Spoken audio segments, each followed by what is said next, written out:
Vocês que mandam, sem problema nenhum, tá?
Oi.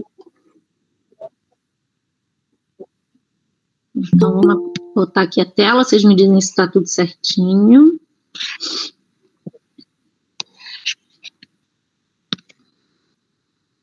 Ih, eu não abri minha câmera, peraí.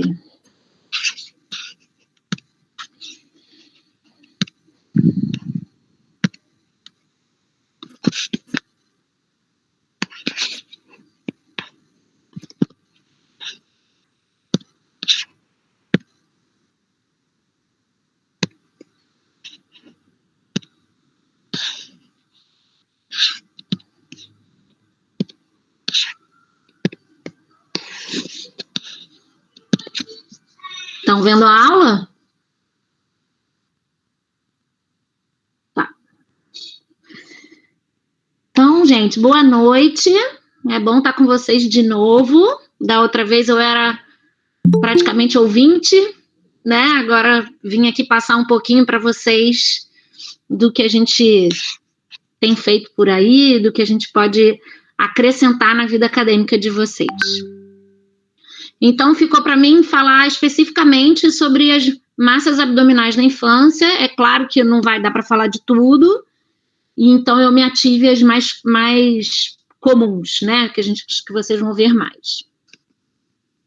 Só para a gente voltar naquele panorama inicial, por que a gente fala tanto em câncer, né?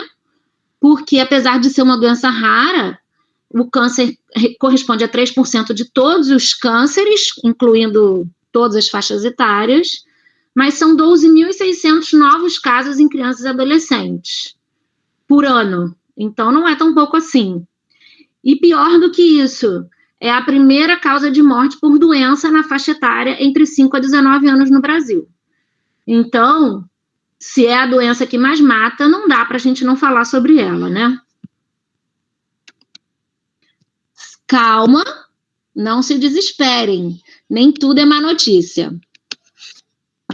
Apesar de ser a doença que mais mata, a coisa vem melhorando. E a sobrevida em 5 anos, já nos países de primeiro mundo, chegou em torno de 80%, 85%. E eu posso dizer para vocês, a gente fez um levantamento no início do ano dos nossos casos atendidos aqui no Rio, em rede privada, e a gente chegou a uma sobrevida de 86%. Então, não precisa ser no primeiro mundo para chegar nesse número bom, né? Precisa estar atento e fazer o diagnóstico precoce e o tratamento em centro especializado, com gente que sabe o que está fazendo.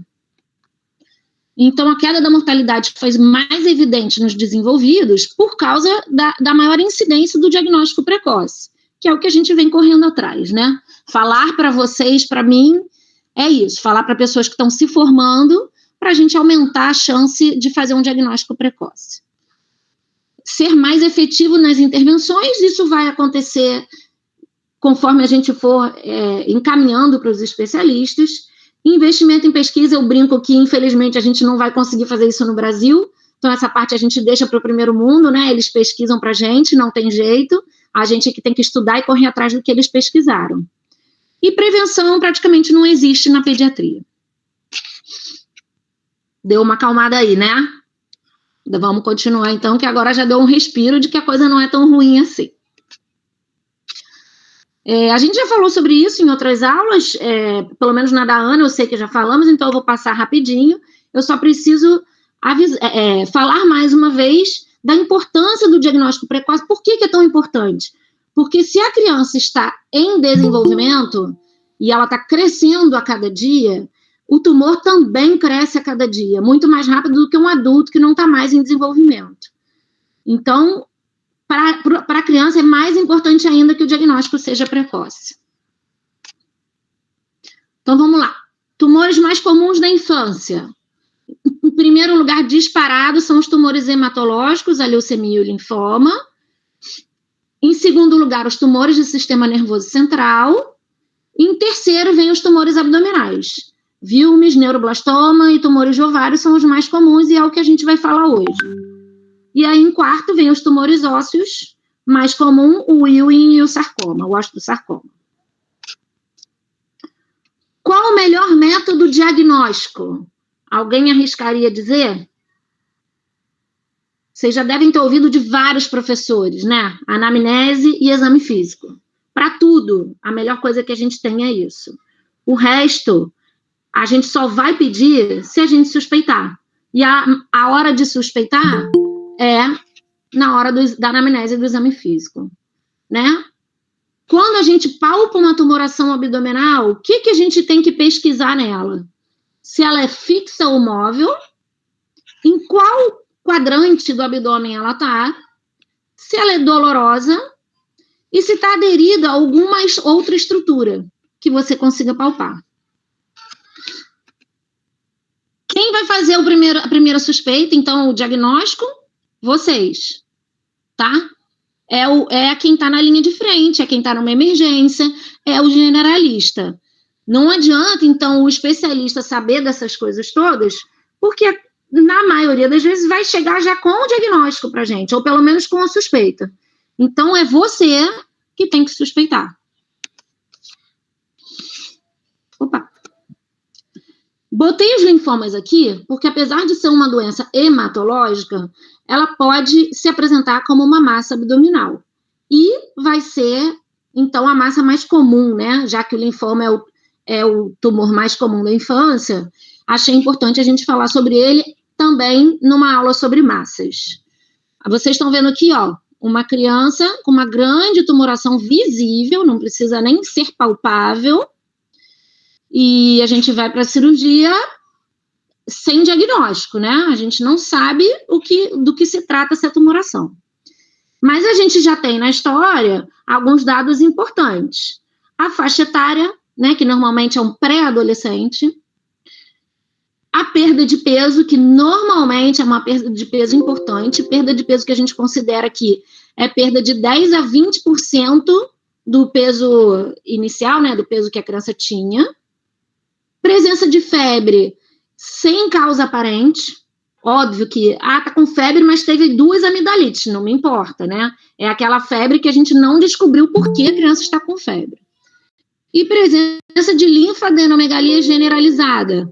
Isso vai falar muito a favor do linfoma. Eu não estou falando daqueles linfonodos reacionais que toda criança tem na região cervical, principalmente cervical anterior. Eu estou falando de linfonodomegalia em 3 ou mais cadeias. Cervical de um lado, do outro, anterior, posterior, submandibular, supraclavicular, axilar, inguinal, né? Muitas vezes a gente esquece de palpar a cadeia inguinal. Então, é importante, na suspeita de linfoma, que se palpe todas as cadeias de linfonodo. E aí a gente começa a investigação. A investigação começa da maneira mais simples, como toda investigação deve ser. Um hemograma, e a gente vai procurar anemia, leucopenia ou leucocitose, leucose, né, que a gente chama aqui no linfoma, quando ela é acima de 20.000, e plaquetopenia. Então, tendo os 3, a gente chama de pancitopenia. Mas tendo 2 de 3, já é um indício de que ela tem uma doença hematológica. Bioquímica, a gente pesquisa tem uns marcadores de lise tumoral, ureia, creatinina, ácido úrico, eletrólitos, e o LDH, que é o mais específico, apesar de não ser muito específico para linfoma, né? Ele é um marcador que a gente usa bastante aqui, porque ele vai estar aumentado muitas vezes. Ele não vai estar 400, 500, ele vai estar 1.000, 2.000. E aí a gente pensa em linfoma. Radiografia de tórax, o que eu procuro nela? Alargamento do mediastino. Vocês já pararam para pensar? Vocês já devem ter ouvido muitas vezes sobre alargamento do mediastino. Vocês já pararam para pensar o que ele é exatamente? Nada mais é do que o aumento de uma cadeia de linfonodos, de vários linfonodos que a gente tem no mediastino. E aí faz junta tudo, né, e faz esse efeito de massa, aumentando a opacidade do mediastino como um todo no raio-x. Ultrassom de abdômen, a gente vai pedir, porque tem uma massa abdominal, a gente vai começar pelo ultrassom. Provavelmente ele não vai ser suficiente, a gente vai precisar da tomografia. Então, aqui a gente tem uma tomografia, ó, um monte de coisa agarrada, né? A gente não consegue definir o que é a alça intestinal. Por quê? De novo, é um monte de linfonodo fazendo efeito de massa. E aí, a gente não tem diagnóstico ainda, a gente tem uma forte suspeita. Diante da forte suspeita, o que a gente vai fazer? Biópsia de medula, porque se a suspeita é linfoma, é de lá que vem o problema. Não sei se vocês já tiveram aula, né, sobre biópsia de medula. Tentei botar uma foto para se alguém não viu. Existe a abordagem anterior também, tá? Mas a mais comumente realizada é a abordagem posterior, na crista ilíaca posterior do osso do quadril. E a biópsia da tumoração. Por que eu botei essa foto? Abrimos a barriga e dou de cara com um caroção. Tenho que ressecar ele todo? Não tenho. Porque ressecar ele todo vai significar tirar estruturas desnecessariamente. Tirar alça intestinal, tirar fragmento de bexiga, tirar o que ele tiver encostado, né, agarrado. E se a minha suspeita é linfoma, o tratamento não é ressecção tumoral. O tratamento é quimioterapia. Então, eu só preciso fazer uma biópsia de algum fragmento e mandar para a patologia. A patologia fechando o diagnóstico de linfoma, o tratamento não é mais com cirurgião, né? O tratamento é quimioterapia, então é longe da gente. A gente só precisa ajudar eles a chegar a esse diagnóstico. E aí falei da agulha, porque cada vez mais a gente lança a mão da tecnologia. E a gente tendo, então, uma massa tumoral que seja possível o acesso pela radiologia intervencionista, a gente nem precisa abrir a criança para entregar esse fragmento, para fazer o diagnóstico e começar o tratamento. A gente faz uma biópsia guiada por algum exame de imagem, normalmente o ultrassom, com uma agulha apenas, patologista em sala, retira fragmento, o patologista na hora diz se aquela quantidade de material é suficiente para ele fazer o diagnóstico, e está resolvido o problema da criança. Daqueles fragmentos que saem de dentro da agulha, a gente faz o diagnóstico para começar o tratamento. Tudo bem até aqui? Ninguém fala comigo, eu vou continuar, hein? Se quiserem interromper, fiquem à vontade. Sim, tá tudo bem. Pode continuar, doutora. Tá. Então, vamos para a segunda massa abdominal que vocês podem encontrar por aí. tumores de ovário. Botei essa criança, eu não sei quem estava na aula da Ana, mas eu adoro essa história, porque essa criança veio com a avó, morrendo de vergonha, porque a avó estava brigando com ela, porque ela estava muito gorda, que ela tinha que parar de comer, que absurdo, que a menina estava gorda desse jeito. E ela tinha uma mega tumoração. A gente palpava até o início aqui do apêndice tifoide, e a avó botando a culpa na comida. Então, vamos lá. Idade. Também crianças perto da adolescência, pré-púberes, com história menstrual. Normalmente, elas ainda não menstruaram, estão perto de menstruar, ou elas têm uma história de puberdade precoce, porque aí é um tumor que secreta hormônio. Então, a gente já vai ver a virilização da criança antes da hora correta.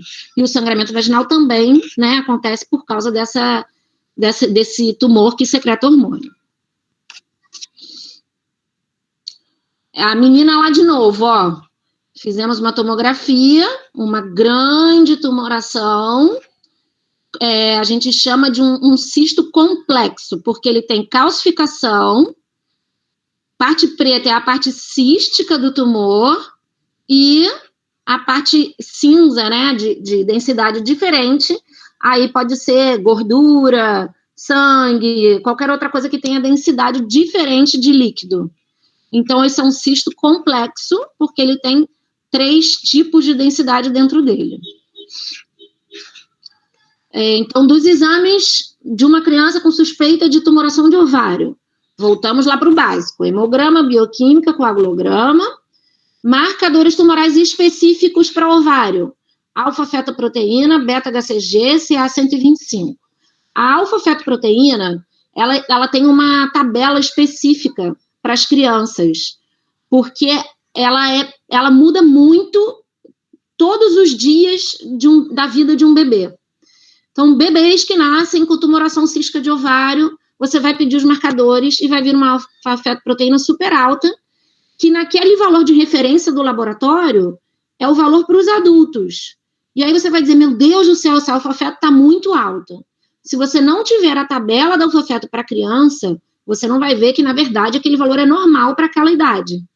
Então, é importante a gente comparar esse valor que a gente vai pedir com uma tabela que existe para a idade da criança. E muda muito, de semana a semana ela altera. Esses marcadores só vão vir positivos se o tumor for maligno. E o tumor de ovário mais comum é o teratoma maduro, que é um tumor benigno. Então, vieram todos os marcadores negativos. Esquece, deixa para lá. Não, isso provavelmente é um teratoma maduro, e o tratamento também é cirurgia. Ela só não vai precisar de quimioterapia, nem radioterapia. Exames radiológicos. Radiografia de tórax, pensando num tumor de ovário maligno, a gente pede para pesquisar metástase. Ultrassom de abdômen, já falei, né? Vamos começar sempre por ele, sempre que a gente palpar uma tumoração no abdômen. Tomografia de abdômen para tumoração de ovário não é necessária. Ressonância também, muitas vezes não, mas prefiro que vocês peçam uma ressonância do que uma tomografia, para não irradiar a criança desnecessariamente. E cintilografia óssea também nunca vamos pedir, a não ser que venha algum marcador de malignidade positivo para a gente descartar metástase óssea. Olha lá, emagreceu. A avó deve ter ficado feliz, né? Nem precisou de dieta, voltou para a barriga quase tanquinho. Tumoração gigantesca, a gente ficou super feliz e orgulhosas de ter conseguido tirar ela por uma incisão igual de cesárea, né, Fanny Steele.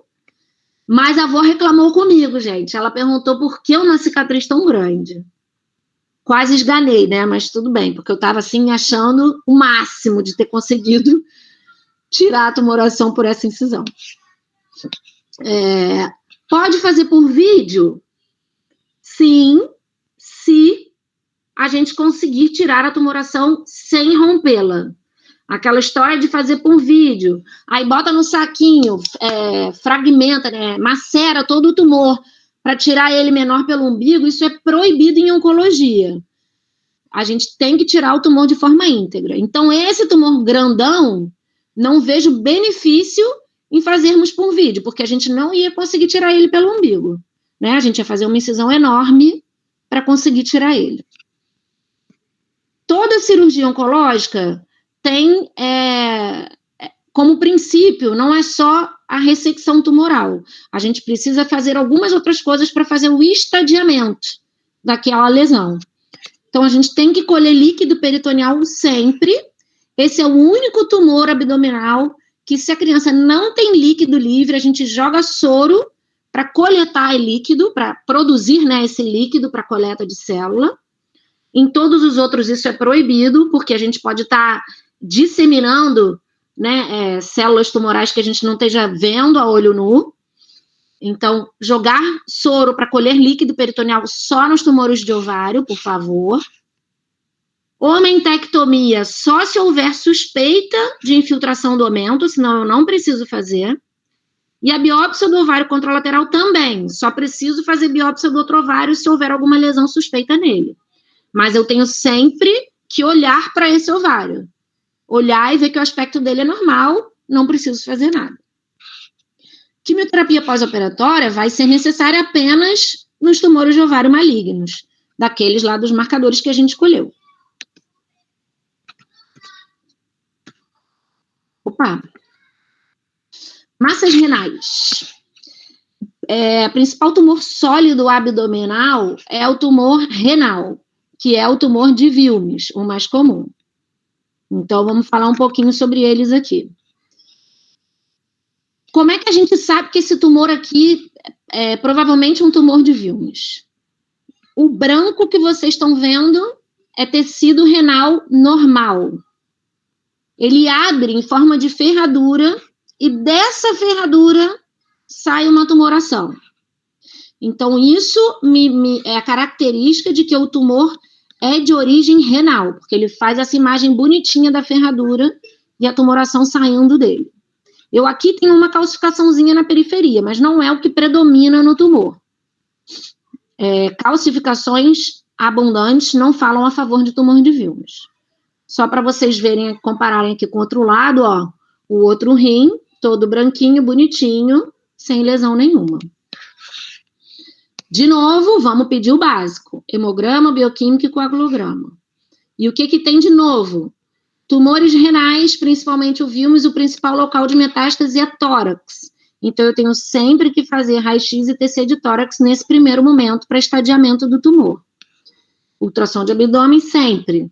Não vai ser suficiente para a cirurgia, porque aqui eu vou precisar saber a relação desse tumor com os grandes vasos, com cava, com a aorta e com o próprio hilo renal. Então, eu vou precisar, prefiro a ressonância, mas não temos acesso à ressonância em todo lugar. Então, ok, vamos pedir uma tomografia onde não tem ressonância para a gente estudar esses vasos e pensar na abordagem cirúrgica. Então, vamos lá. Tumores renais. A grande maioria, a gente começa tratando com quimioterapia sem nem precisar de biópsia. Por quê? Porque o tumor de Wilms é tão prevalente que o protocolo nos autoriza a começar o tratamento mesmo sem a biópsia nas crianças na faixa etária mais acometida, que são entre os 6 meses e 6 anos de idade. Maior de 6 anos, o que eu faço? Vamos fazer a biópsia. Menor de 6 meses, o que eu faço? Muitas vezes é uma tumoração que não é tão grande e a gente consegue fazer a ressecção primária. Então, nem vai para a biópsia, porque ela iria para a biópsia aberta e a gente já ia conseguir tirar a tumoração toda de uma vez. Então, quando é que eu vou fazer a biópsia por agulha guiada por ultrassom? Igual a gente falou lá sobre o linfoma que é possível. Quando a criança for maior de 6 anos, basicamente. Mas também pode ser indicada quando a imagem não for característica. Eu descrevi para vocês uma imagem característica. O que não é característico é muitas calcificações, que aí eu vou ter que pensar em neuroblastoma, muito cística a tumoração, porque vocês estão vendo, ó, o pretinho que eu mostrei lá para vocês, aqui quase não tem. Essa é atípica. A imagem atípica vai ser um conteúdo muito mais cístico do que sólido. Ou quando eu tenho muito linfonodo, porque aí eu também não vou pensar em Wilms, vou pensar em neuroblastoma ou em linfoma. Então, imagem característica entre 6 meses e 6 anos, quimioterapia. Imagem diferente ou maior que 6 anos, biópsia por agulha. Temos um parêntese aqui, ó, posterior, ainda bem que eu escrevi, se não esqueci de falar para vocês. A agulha tem que entrar sempre pelas costas. Eu não posso fazer a biópsia anterior, a agulha entrando, violando a minha cavidade abdominal e chegando na tumoração. Senão eu já falei, né, eu violo essa cavidade, eu tenho chance de disseminar o tumor. A célula tumoral, quando eu estiver trazendo a agulha, quando eu estiver manipulando esse espaço, para tirar fragmento para biópsia, e aí eu mudo o estadiamento da criança, né? Ela passa a ter uma doença disseminada dentro da barriga. Então, a biópsia de tumorações renais são sempre posteriores. A agulha entra aqui pelas costas para a gente não violar a cavidade abdominal e não mudar o estadiamento dessa criança. Secção primária nos menores de 6 meses, já falamos sobre isso. Então, vamos lá para o tratamento, né? Eu falei para vocês que a grande maioria vai direto para a quimioterapia. Esse é o protocolo CIOP, que é o que a gente segue na grande maioria dos hospitais. Por quê? Porque a quimioterapia pré-operatória vai me ajudar muito na cirurgia. Esse tumor vai diminuir de tamanho e ele vai ter menos chance de ruptura. Então, ela é boa sempre para a gente.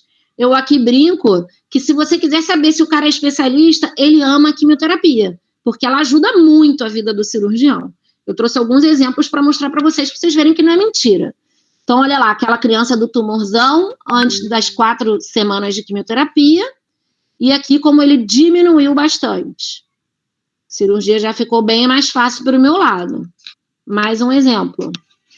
Tumor, ó, gigantesco. Eu não consigo nem delimitar direito aqui. Nesse corte eu não consigo nem ver tecido renal viável. E aí, vocês estão também com uma linha aqui que me atrapalha. Ah, sumiu. E aí, não é mentira, tá, gente? Eu não sou pescadora, isso não é história de pescador, isso é mesmo um milagre da quimioterapia. Obrigado, Senhor, todos os dias por ter inventado ela. Olha aqui como é que o tumor diminuiu. Então, vamos fazer sempre o protocolo com as quimioterapias pré-operatórias. Mais um exemplo para vocês. Rim normal, rim todo acometido. Estão vendo tudo aí?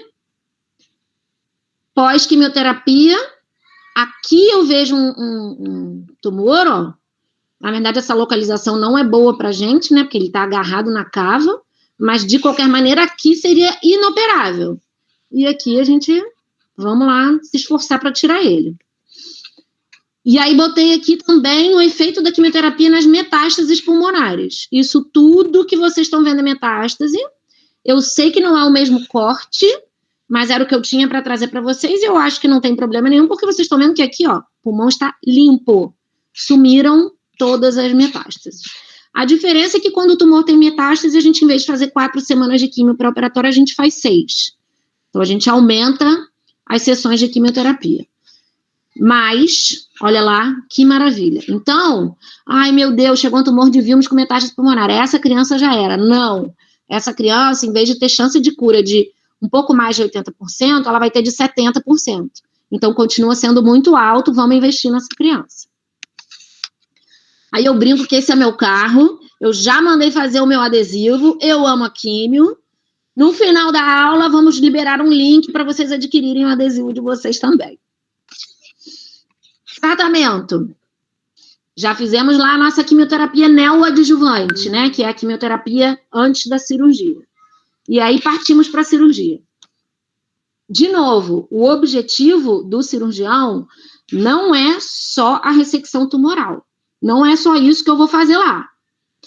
A nefrectomia radical, na grande maioria das vezes, é a que vai ser realizada. Existem 10 critérios para a gente fazer a nefrectomia parcial, então é muito difícil que a criança se enquadre na possibilidade de nefrectomia parcial. Não vou falar isso para vocês porque eu acho que a aula vai ficar grande demais. O dia que a gente puder fazer uma aula só de Wilms, aí a gente consegue falar sobre essas nuances. E, além de tirar o tumor, eu preciso fazer a linfadenectomia retroperitoneal. O que é isso? Tirar linfonodo que eu estiver vendo por aí? Não. Eu tenho que saber qual é o local de drenagem desses linfonodos para tirar os linfonodos certos e fazer a pesquisa se houve metástase para eles.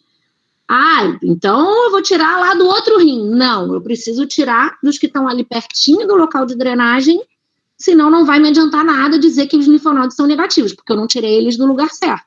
Então é claro que eles são negativos. Isso quer dizer estadiamento cirúrgico. É a ressecção sem ruptura da cápsula do tumor, a retirada dos linfonodos, a retirada do ureter junto e o mais lá embaixo possível, que a gente vai tirar, o ideal é tirar ele na entrada da bexiga, então eu tiro o ureter inteiro, e com isso na mão do patologista, ele vai definir o risco desse tumor, pelo tipo histológico, pelo tipo de células que ainda existem nessa tumoração depois da quimioterapia. Depois dessa avaliação é que a gente define se essa criança ainda tem que fazer mais químio pós-operatória e radioterapia. Vamos passar para o neuroblastoma. É o último que eu vou falar para vocês hoje. Então, aguenta firme aí, gente.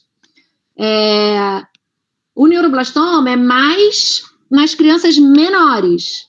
Então, olha lá, nos menores de 18 meses, e aí a gente pensa no neuroblastoma 4S, que são esses que dão essas nodulações em palmas e plantas, ou nos maiores de 18 meses, que aí são os neuroblastomas 1, 2 ou 3. O que é um neuroblastoma? É o tumor que vem das células neurais periféricas. Então, numa outra aula perguntaram pra gente, é a mesma coisa que meduloblastoma? Não, meduloblastoma vem das células neurais centrais, tumores na cabeça. Neuroblastoma são as células periféricas, então o lugar mais comum é a adrenal, aquela glândula que é um chapeuzinho pequenininho que fica em cima do rim. Essas crianças podem ter alterações gastrointestinais, diarreia, na maioria das vezes, porque esse tumor secreta hormônio. Alterações do humor, elas ficam muito irritadas. E é comum a criança chegar e falar, meu filho era tão calmo e agora ele está irritadíssimo. Isso é da secreção hormonal. Olhos em guaxinim, que são esse olho roxo, já chegou para a gente também, a criança veio do conselho tutelar, suspeita de maus tratos. Na verdade, isso é muito característico de metástase cerebral do neuroblastoma. Tá? Isso não é maus tratos. Quando vocês virem uma criança com 2 olhos roxos, pensem em metástase tumoral e não em maus tratos. Vamos ter a tumoração abdominal, é o tema da aula, não tinha como não ter, né, gente? Senão não estava aqui. E podemos ter também tumorações torácicas, já pensando nas metástases. As alterações hematogênicas, que não acontecem no Wilms, podem acontecer aqui também. Então, essas crianças também vão ganhar biópsia de medula óssea. Anemia, leucopenia e plaquetopenia. Então, é a pancitopenia aparecendo aqui de novo. Investigação. De novo, hemograma, bioquímica, coagulograma. O que tem de diferente aqui? O LDH, que já entrava lá no linfoma. Ué, por que entra nos dois? Coincidentemente, os dois também vão ter alteração de medula óssea, né? Então, guardem isso. Alteração de medula óssea, tem que pedir LDH. E o VMA urinário, ácido vanil mandélico dosado na urina. Isso é específico do neuroblastoma. Então, guardem também que para neuroblastoma tem que pedir o VMA. Botei essa foto para vocês, espero que vocês consigam ver, ó, uma grande tumoração. Mas essa não vem do rim por quê? Estão vendo que ele não faz a ferradura? O rim está aqui fechadinho, ó. Ele não se abre para sair um tumor de dentro dele. O rim está fechado e acima dele cresce esse tumor. Tenho dúvida, porque é tão grande que eu não sei dizer se é do rim ou se é da adrenal.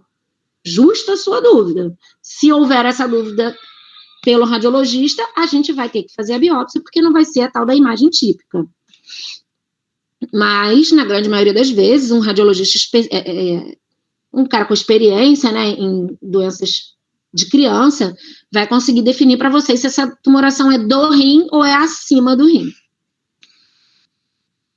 Exames, então, tudo igual ao que a gente já veio falando aqui. Temos que estadiar, procurar metástase para o tórax.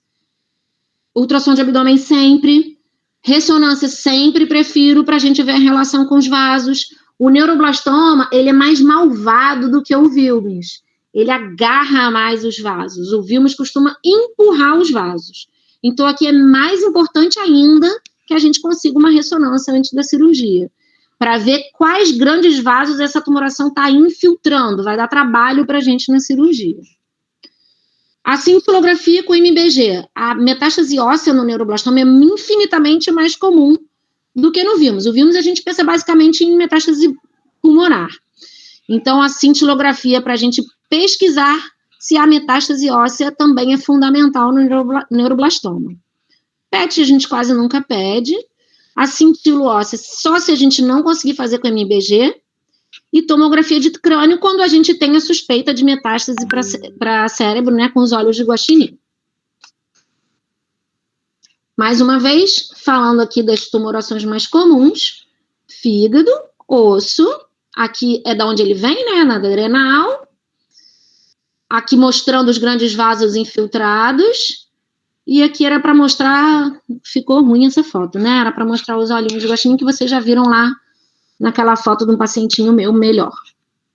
Então, a disseminação é via linfática e hematogênica, tudo que já falamos. Não é tão comum no pulmão como no Wilms, e cérebro também não é comum, mas temos que ficar de olho quando houver os olhos de guaxinim. Tratamento, eu não quero que vocês olhem para essa tabela, tá? Eu só queria que vocês soubessem que ela existe e que o tratamento vai depender do estadiamento.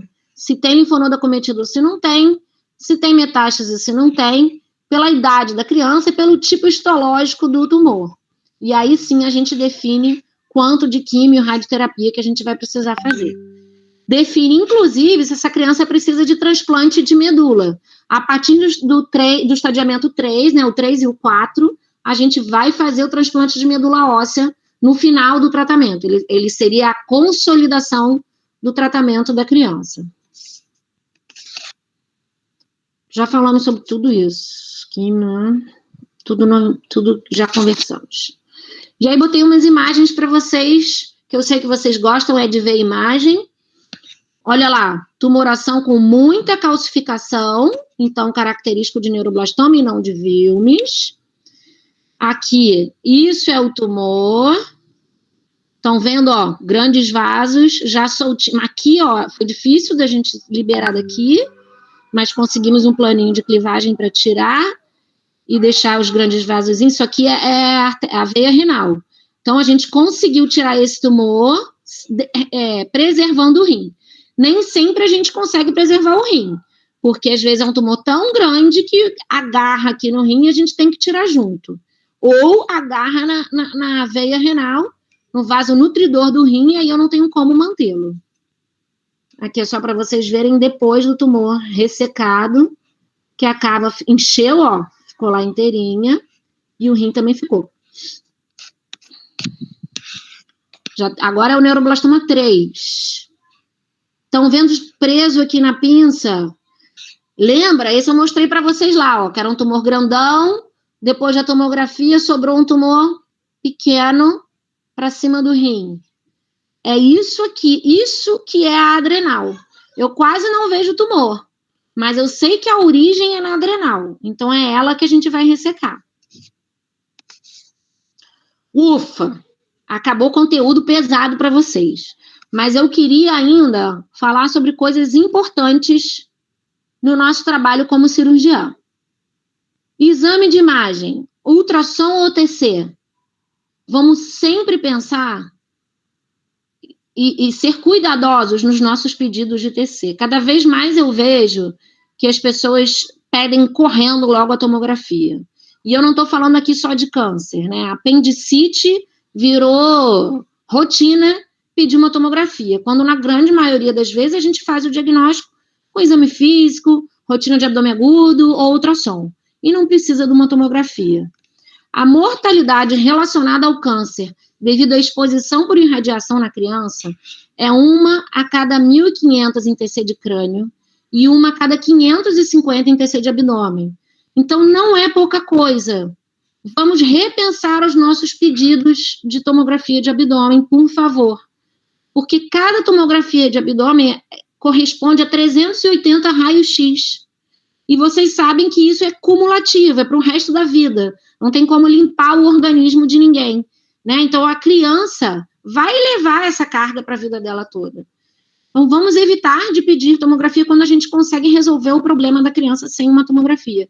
Porque ela vai ganhar lá o carimbinho, já fiz uma, já fiz duas, já fiz 3. Quando chegar na idade adulta, aquilo vai se somando, e aí ela tem uma chance de 1 para 550 de desenvolver um tumor por causa dessa irradiação. Vamos lá para um assunto mais leve. Isso vocês não vão encontrar em livro, por isso que eu acho importante a gente estar passando para vocês. Vários estudos comprovam os benefícios da abordagem lúdica das crianças. As pessoas às vezes acham, o médico está lá de brincadeira, veio fantasiado, trouxe bonequinho, olha que besteira. Gente, não é besteira. A gente tem muito estudo comprovando a eficácia dessas coisas no tratamento combinado, óbvio, né, da criança. A gente não está lá para fazer palhaçada, mas a gente pode fazer as duas coisas juntas. Então, vamos lá. Um estudo fala sobre a leitura. Alguém ler um livro para a criança traz alívio da dor, porque a criança começa a viajar, ela ativa imaginário, ela esquece aquela realidade que ela está vivendo de dor. Isso traz suporte emocional, ela esquece o desconforto e ela fica melhor, ela responde melhor à analgesia que você está fazendo com medicação. Então, vejam bem, eu não estou falando de tratar dor com leitura. Eu estou falando de associar a leitura à analgesia que você já faz. E que muitas vezes ela não é suficiente. Ou não tem leitura, mas eu posso botar uma música para a criança, também já foi comprovado que ele melhora o controle da dor. Pelo mesmo motivo. A criança distrai, pensa na dor, e aquilo melhora. Tem um estudo específico sobre controle de dor no pós-operatório imediato de cirurgia cardíaca, que mediu frequência cardíaca, né? Frequência respiratória, coisas palpáveis para a gente medir resposta à dor da criança. Brinquedo terapêutico. Quando você entrega para a criança um brinquedo e você põe na mão dela algum controle da situação que ela está vivendo, e não todo mundo está mandando nela e fazendo as coisas e ela não manda em nada e ela fica desesperada, você ajuda a criança a expressar os medos dela, as ansiedades, ela é uma criança menos ansiosa, menos tensa, vai cooperar mais com você, e com isso você vai ter uma resposta melhor ao tratamento. Já existe uma lei que obriga todos os hospitais que tratam criança a terem uma brinquedoteca, justamente por isso, porque sabem que o brinquedo alivia tudo que a criança está sentindo. Mais um sobre brinquedo terapêutico. Esse é sobre o tempo, né, que a criança vive a angústia de ser levada para o centro cirúrgico. Então, eu falei especificamente desse momento cirúrgico, e aí também é sobre a gente tornar esse momento mais leve para a criança. E aí botei aqui só os 4 passos, né, que a gente costuma... Como é que a gente aborda uma criança? Eu ouço muito essas perguntas assim, mas como é que você fala com a criança que ela tem um tumor na barriga e que você vai operar ela? Mente, não conta? De jeito nenhum. Se eu perco a confiança da criança, eu perdi tudo. Então, mentir jamais. Tem família que me pede, ele não sabe. Aí eu chamo a família no canto e falo, olha, isso não vai dar certo. Porque ele vai descobrir em algum momento e ele vai ficar com raiva de mim e de você. E aí você não ganha a confiança dele nunca mais. Então, mentir, jamais. Mas não é, você tem um tumor na barriga, vamos fazer um corte e retirá-lo e ponto final. Nada disso. Eu brinco com elas e antes de falar com os pais, a gente primeiro vai na criança e conversa com ela do jeito que ela vai entender.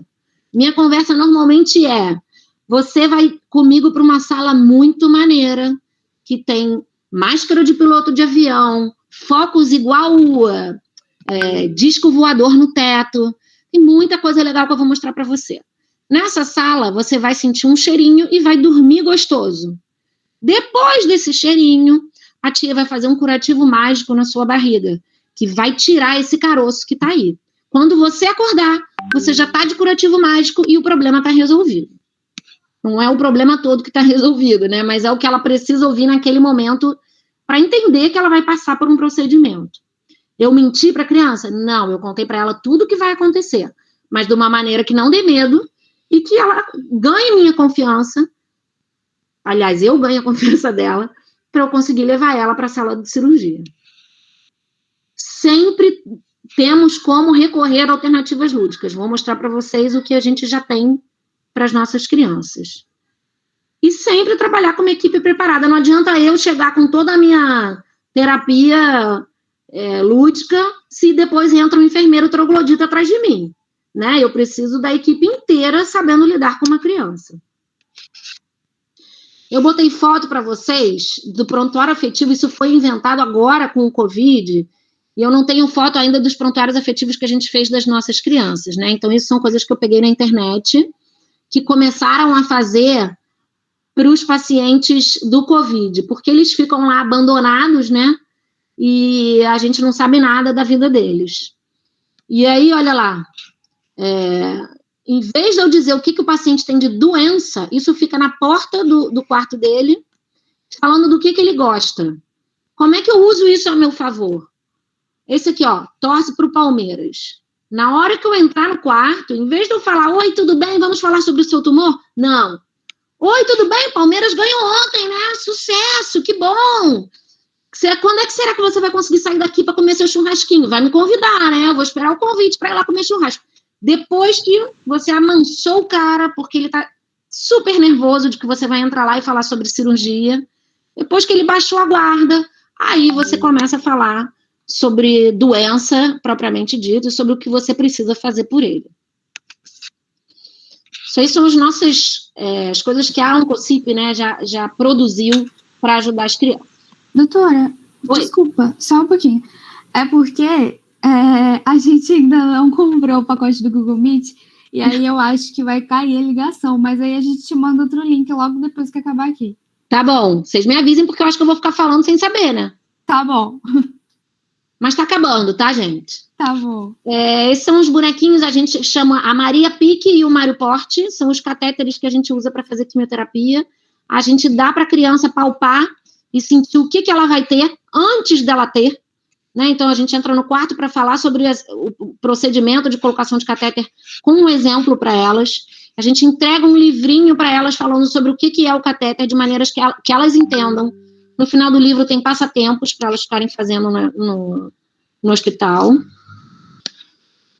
E isso aqui é para mostrar para vocês que dá para ser tranquilo. Ah lá, molequinho tá com catéter, tá correndo a quimioterapia, e durante a quimio dá para brincar com ele. Ele tá jogando futebol no meio do corredor do hospital. Juju também linda e plena, quimioterapia correndo, não sei se vocês estão vendo aqui, ó, mas ela está fazendo quimio nesse momento, feliz da vida. Isso é só para vocês verem o que é um porte e como fica o curativo. Vou passar porque vocês estão sem tempo. Opa. Cirurgia segura, né? A gente sempre tem que marcar a lateralidade. Num adulto, a gente faz um X. Numa criança, a gente faz um desenho. Conquista a criança dessa maneira. Entra no centro cirúrgico fazendo palhaçada. Entra disfarçado porque eu não quero entrar. Quem vai entrar é o Homem de Ferro. Beleza, bota a máscara e entra aí. Não precisa ser você. E aí a saída do centro cirúrgico, a história do brinquedo terapêutico. Entrou para pegar uma veia, o boneco que entrou com ele vai sair com uma veia. Entrou para fazer uma cirurgia de ovário, o boneco que entrou vai sair com a cirurgia de ovário. Carro não tem barriga, né? Essa eu tive que inventar. Mas não interessa, tá lá, ó. Entrou com o brinquedo favorito, que era o carro do Chase, vai sair com curativo igual, criança e brinquedo. Esse aqui, coitadinho, tinha um monte de coisa, só nas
Roberta, seu áudio está fechado.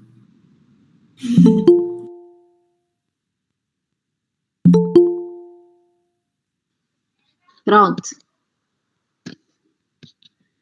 Tô me sentindo mal que eu tô falando demais, gente. Eu juro que tá acabando, tá?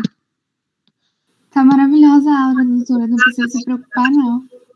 Nossa, muito incrível. Muito legal. Será? Ah. Opa! Verdade, da intimidade não, doutora. Porque é melhor da intimidade. Vamos lá, vocês viram até onde? O bichinho... Viu? Não, foi do bichinho verde. Esse já foi? Parou nesse aí. Esse. Beleza. Então estamos quase. Tá? Mas tudo bem, porque tem um vídeo que eu quero que vocês vejam. Então essa é a nossa equipe da Oncocip completa.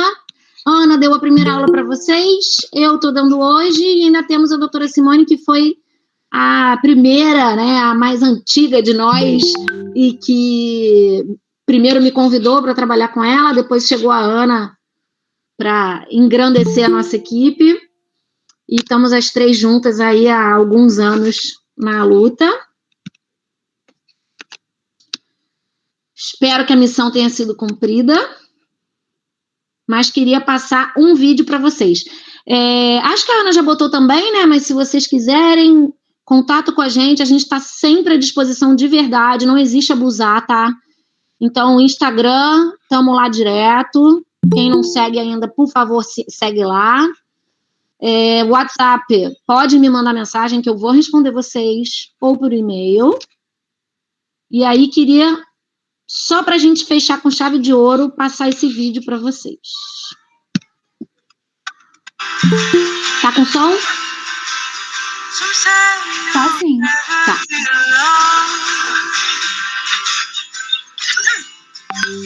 Some say that things cannot go wrong.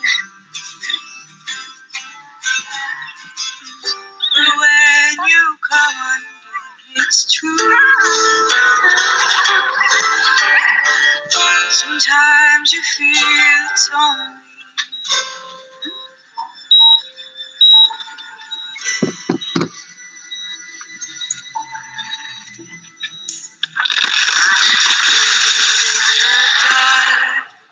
you feel alone in the dark. All hope is gone. Years go by and fade away. You so cold, left us same. Who can focus here? No dreams when you are in too deep. Sometimes you feel it's only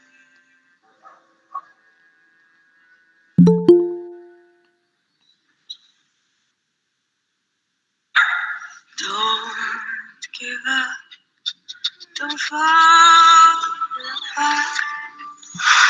Let the one inside your heart make you come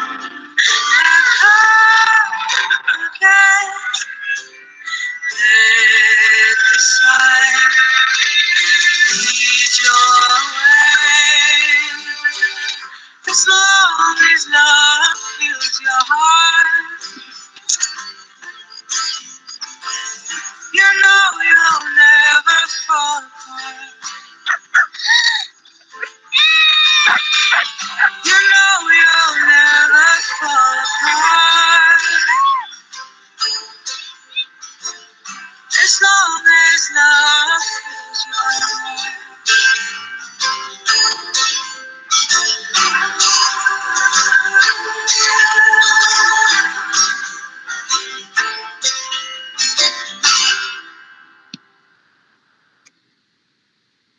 Gente, eu não trabalho lá, tá? Mas eu acho esse vídeo lindo e ele mostra basicamente o que eu venho dizer para vocês, que o amor cura e que a gente precisa ser mais do que médico com essas crianças com câncer. A gente precisa dar amor para eles e estar junto, e não só como médico, mas como parceiro mesmo da família toda, porque não é mole não enfrentar isso que eles enfrentam.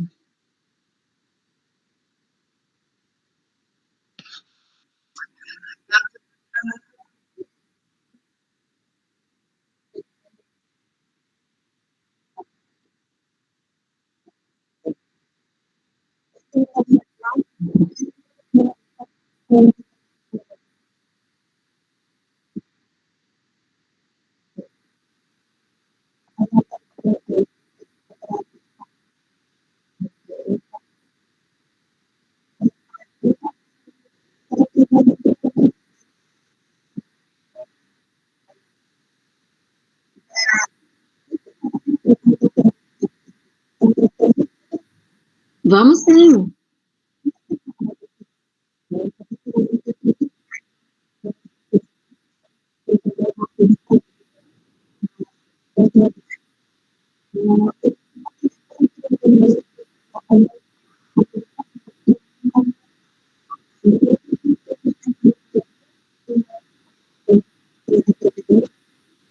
Gente, de verdade, é um prazer falar para vocês, tá? Meta de vida não é só trabalho, divulgar que o câncer tem cura. Então, eu acho que falar para acadêmicos é o melhor caminho, né? Porque vocês são os difundidores, sei lá qual é a palavra, propagadores de informação. Então, falar para vocês é mesmo um prazer para a gente, tá? Vocês não estão abusando nunca.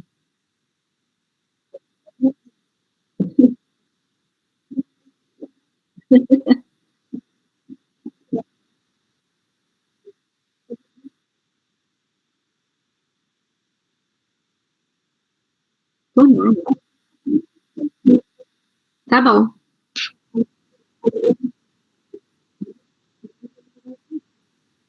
Ó, tem alguém falando de tirar foto. Muito obrigada pela aula, a aula foi incrível mesmo. O vídeo fez a gente chorar no final. Mas foi muito emocionante, muito boa mesmo, de verdade. Chuva de elogios aqui para você no chat. Legal, gente, que bom.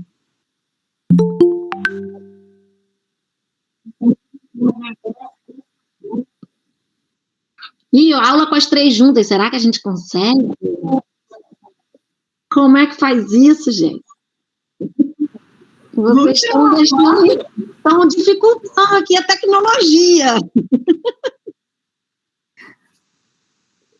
Mas a gente dá um jeito, vamos lá, vamos pensar nisso. Beijão, pessoal. Beijo, boa noite, doutora Roberta. Vocês querem abrir as câmeras para foto ou posso desligar? Eu abro. Galera, vamos abrir? Alguém escreveu isso, por isso que eu tô falando. Eu abri.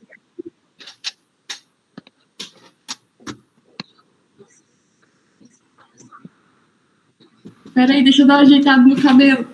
Olha só a mulherada dominando a medicina. Vamos dominar o mundo. Já dominamos, né? Deixa os homens acharem que não.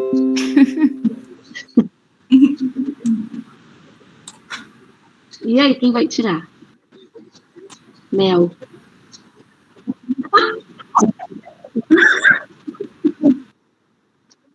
Então a gente abriu, mas ninguém nem sabe tirar foto, isso mesmo.